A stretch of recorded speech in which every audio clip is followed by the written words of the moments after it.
Hi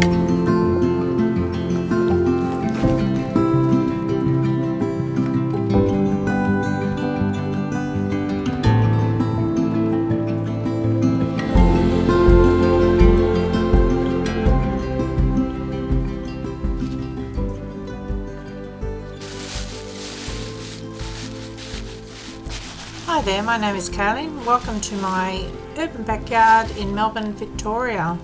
At the moment we have shorter days of sunlight, but the sunshine is still out, even if it's in between rain.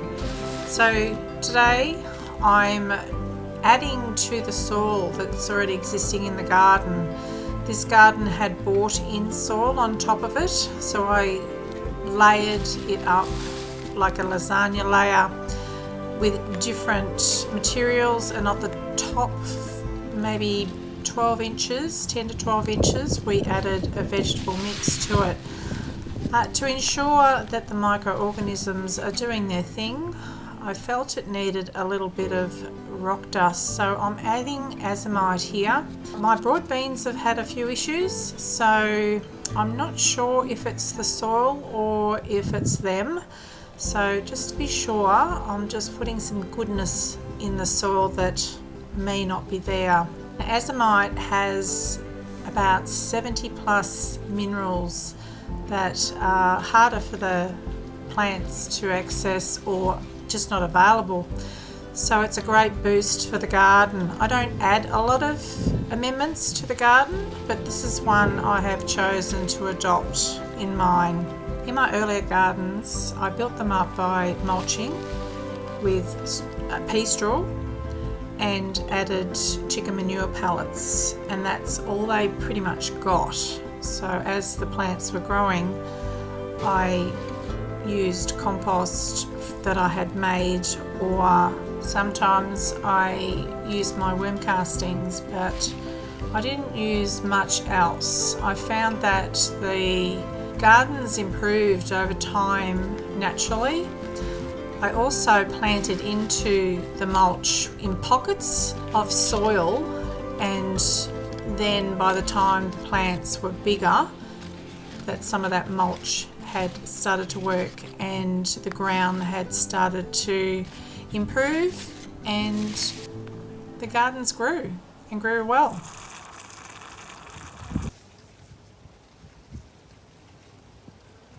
So the azomite I use isn't a granular one, it's very, very fine, like a powder. It's almost like talcum powder.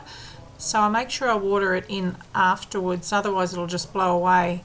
So that I don't lift up the mulch and put it underneath or anything like that. I let it filter through the mulch. It's slower to hit the soil underneath, but it filters through a little bit slower, I would imagine anyhow.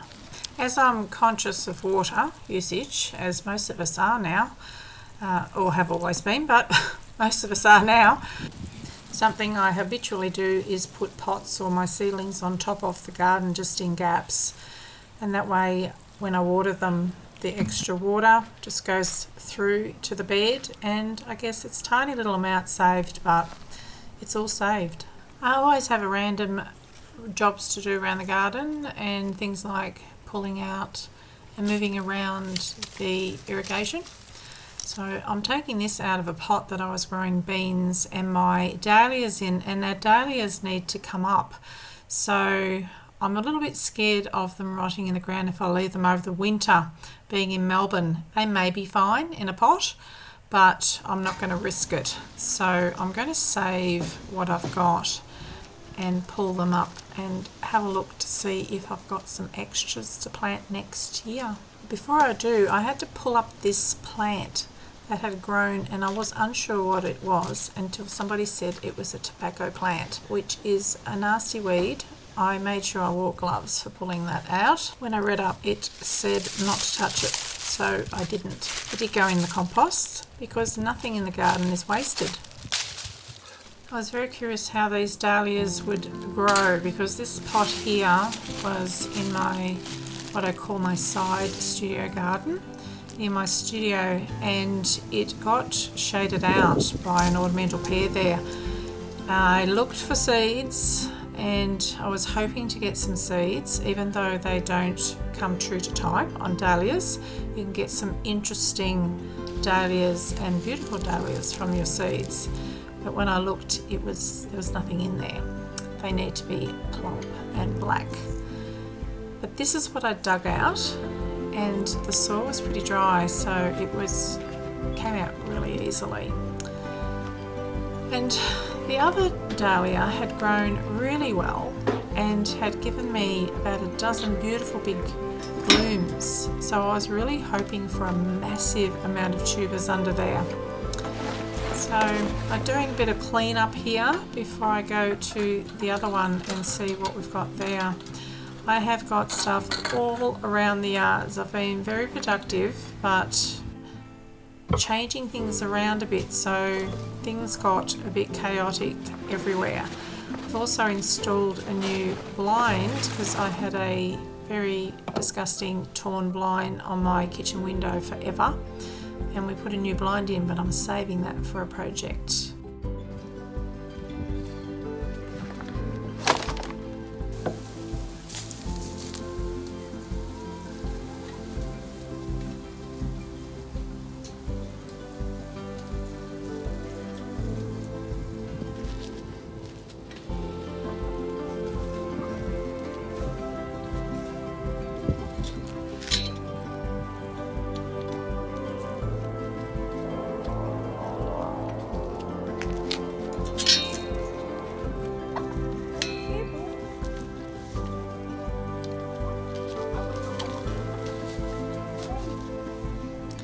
That nasty grass that I took out of the wire bed when I was cleaning it up before we installed our beds has now dried out. Most of it's dead, and so it makes for great hay to put in the chicken pen.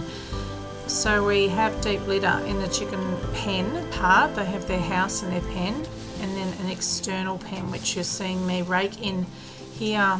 That's a movable fence that I use to detour my chooks all around my small backyard in little areas, and they act as lawn mowers.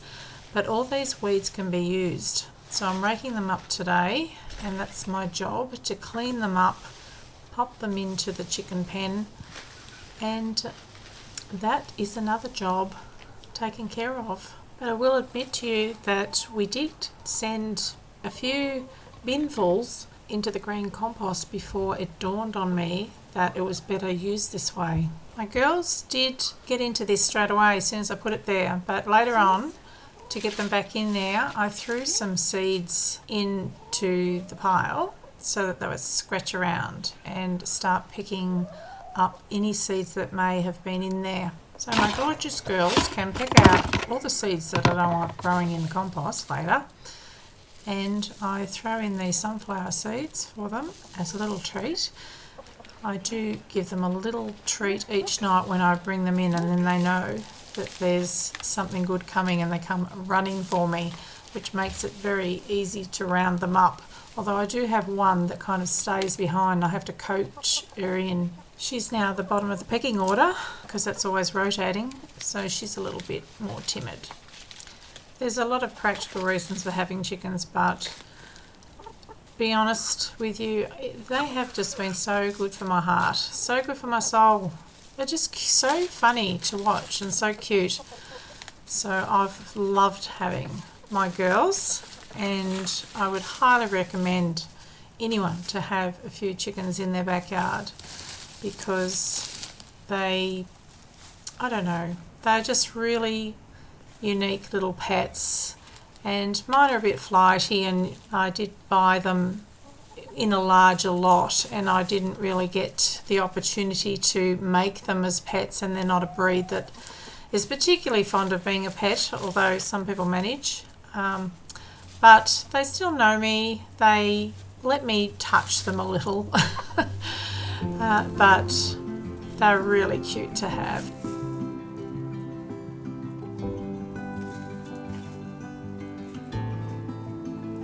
Ready? Here we go. Here we go. Ah, got it on your head tonight.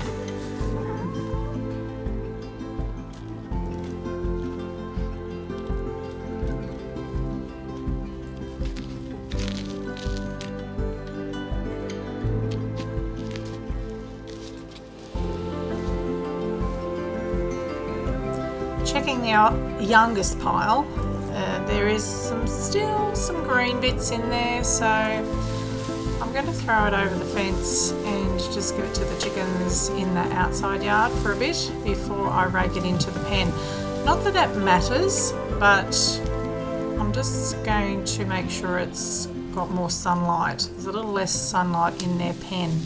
It's a little bit more shaded in there, so just to speed up the process. It was pretty dusty. So if you decide to take on doing this, I would highly recommend you wear a mask. I probably should have worn a mask for this. I find it difficult to wear a mask for a long period of time, but I could have put it off and on, and just in the moment that I was picking it up, and I could have had swallowed less dust.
The cassava in bed 3 is finally being affected by the frost.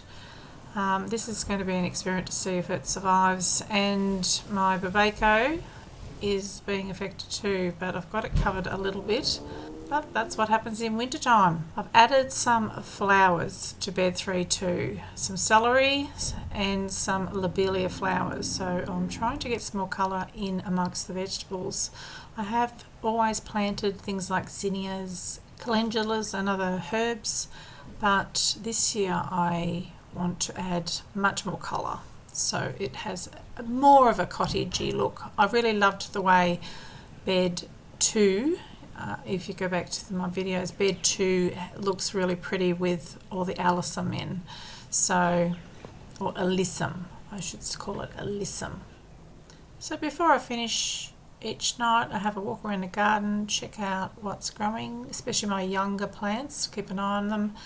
So my bed is going gangbusters. This little panache fig is persistent with its little figs, which I have to keep taking off, but it's all looking really lovely for winter. So there will be a lot to look at. This is some more flowers. We've got ranunculi in here. They took a while to come up because I planted them a little bit too deep. So I finish off a few jobs, cross them off. There's still a lot to do, but it's always satisfying to go out there and do a little bit each day that I can, and it all accumulates and adds up to something that is glorious for my soul. Thanks for joining me in my garden, and I hope to see you next time.